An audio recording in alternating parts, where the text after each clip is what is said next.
এই দুনিয়ার 5 পয়সা দাম নাই। কালকে ছিল 40 বছর বয়স, আজকে দেখছেন 60 বছর বয়স। কখন যে বয়স পার হয়ে গেল, দেখতে দেখতে দাড়ি পেকে গেল, তার মানে কয়দিন পরে কবর। তাহলে কি করলাম জীবনে, কি করেছি? জবাব দেওয়ার জন্য প্রস্তুত থাকতে হবে, কোনো পথ নাই। আর পরিস্থিতি এত কঠিন, পরিস্থিতি এত জটিল, আপনাকে আমি কি দিয়ে বুঝাই? পরিস্থিতি কত জটিল, পরিস্থিতি কত কঠিন, বিবেক বুদ্ধি থাকবে না। বিচার যখন শুরু করবেন তখন তিনি বলবেন, আল ইয়াউমা লা তামলিকু নাফসুন লিনাফসিন শাইআন ওয়াল আমরু ইয়াউমাইযিন লিল্লাহ। আজ কোন মানুষের কোনো উপকার করতে পারবে না, একাচ্ছত্র মালিকানা আমার হাতে। তারপরে তিনি বলবেন, আইনাল জাব্বার আইনাল মুতাকাব্বির, স্বৈরাচারী, স্বেচ্ছাচারী, অহংকারী, বদমেজাজেরা কোথায়? আনা মালিকুল আমলাক, আমি হচ্ছি রাজাধিরাজ। আপনার সামনে যখন কথোপকথন শুরু হবে তখন কোনো দোভাষী থাকবে না, মধ্যে কোনো অন্তরাল থাকবে না। লাইসা বাইনাহু ওয়া বাইনাহু অন্তরাল। আপনার মাঝে আর আল্লাহর মাঝে কোনো দোভাষী থাকবে না, কোনো অন্তরাল থাকবে না। সরাসরি কথা হবে। যখন কথা হবে, আল্লাহ রাসূল বলছেন, ফায়ানজুরু আইমানা মিনহু ফায়ারা মা কাদ্দামা মিন আমালিহি। ওই সময় তো ডান দিকে লক্ষ্য করবে, ডান দিকে লক্ষ্য করলে তার পুরো জীবন সব দেখতে পাবে। কোথায় সুদের অঙ্ক কষেছে, কোথায় ভাবিকে গালি দিয়েছে, কোথায় কার সাথে গল্প করেছে, কোন কলেজে বসে থেকেছে, কোন অন্যায় করেছে, সব দেখতে পাবে। টক টক টক টক করে, ঝকঝক করে দেখতে পাবে। ফায়ানজুরু আশআমা মিনহু, তারপর বাম দিকে লক্ষ্য করবে, ফায়ারা মা কাদ্দামা মিন আমালিহি, তার পুরো জীবন সব কর্ম দেখতে পাবে। ফায়ানজুরু তিলকা ওয়াজহি, তারপর সামনের দিকে দেখবে ফায়ারা নার, তখন সামনের দিক দেখবে জাহান্নাম। এ হলো অবস্থা বিচারের। এরপরেও খুব জটিল অবস্থা। আল্লাহ তাআলা বলছেন, আল ইয়াউমা নাখতিমু, আজ আমি তাদের মুখমণ্ডল বন্ধ করে দিয়েছি। হাত কথা বলবে, মুখে কথা চলবে না। পায়ে বলবে, হাত তুমি ঠিক বলেছো। হাত যদি আপনার বিরুদ্ধে কথা বলে তাহলে আপনাকে কেমন লাগবে? পা যদি বলে আপনার বিরুদ্ধে যে তুমি ঠিক বলেছো, তাহলে সব কষ্ট পাবে শুধু আপনার আত্মা। হাত আপনারই অঙ্গ, কিন্তু আপনার বিরুদ্ধে বলবে, এ কথা আল্লাহ বলছেন। আল্লাহ তাআলা বলছেন, ইয়াউমাইযিন তুহাদ্দিসু আখবার, যেখানে যা কিছু করেছেন সব কথা এবং ছবি ধরে রেখেছে মাটি। মাটি হচ্ছে অত্যাধুনিক যন্ত্র। আল্লাহর নবী বলছেন, ফাত্তাকুদ দুনিয়া ওয়াত্তাকুন নিসা, পৃথিবীর মানুষ, দুনিয়া থেকে বেঁচে থাকো, মহিলা থেকে বেঁচে থাকো। মহিলা না হয় বিপজ্জনক বস্তু, বাঁচতে হবে, বাঁচার চেষ্টা করতে হবে, কিন্তু পৃথিবী তো জড় বস্তু, পৃথিবী থেকে বাঁচতে হবে কেন?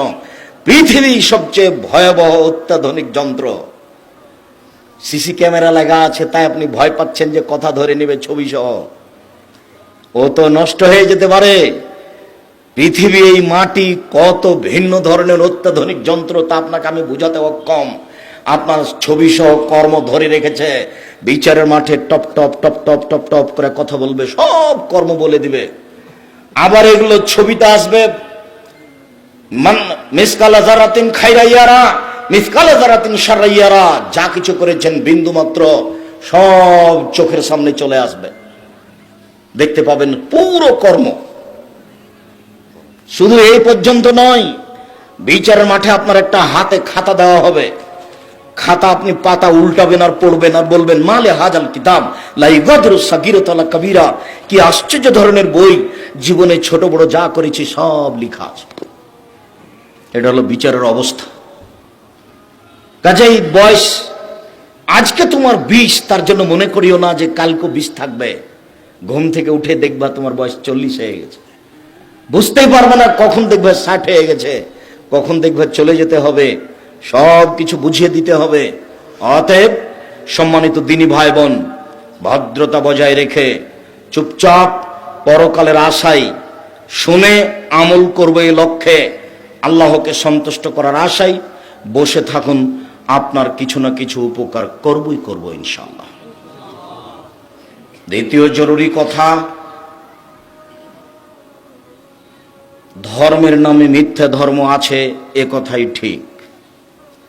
যার একটা ঘটনা আপনার সামনে নকল করেছি মকসুদুল মুমিনিন বই থেকে। ধর্মের নামে মিথ্যা কথা আছে, এ কথাই ঠিক। আমার আঙ্গুলের দিকে দেখুন, আল্লাহ নবী বলছেন মুহাম্মদ সাল্লাল্লাহু আলাইহি সাল্লাম, বাল্লিগু আন্নি ওয়ালা আয়া, পৃথিবীর মানুষ আমার একটা কথা জানা থাকলে অন্যকে বলো। কি জানা আছে? ডান হাতে পানি পান করতে হবে। তেল একটু বাম হাতে খাচ্ছে, বাম হাতে কে খায় বলেন তো?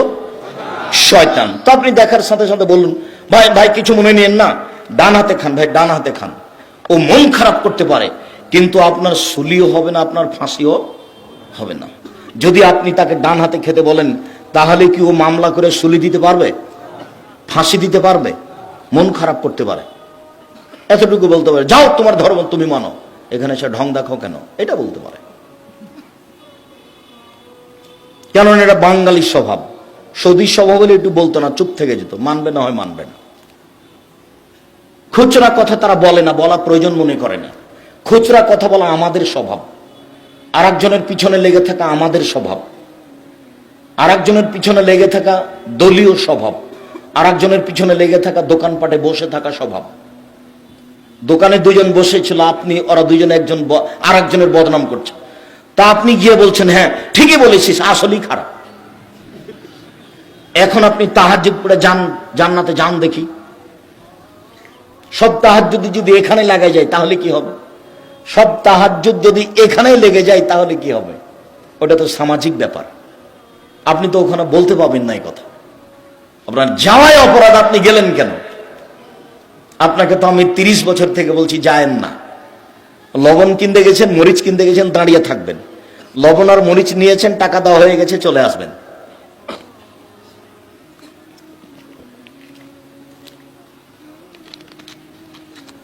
আমার একটি কথা জানা থাকলে অন্যকে বলো। 2, ও হাদ্দেসুন বানি ইসরাঈল আল হারাজ, বানি ইসরায়েলের কাহিনী বলো, কোনো দোষ নেই। বানি ইসরায়েলের কাহিনী সত্য বলতে হবে, মিথ্যা নয়।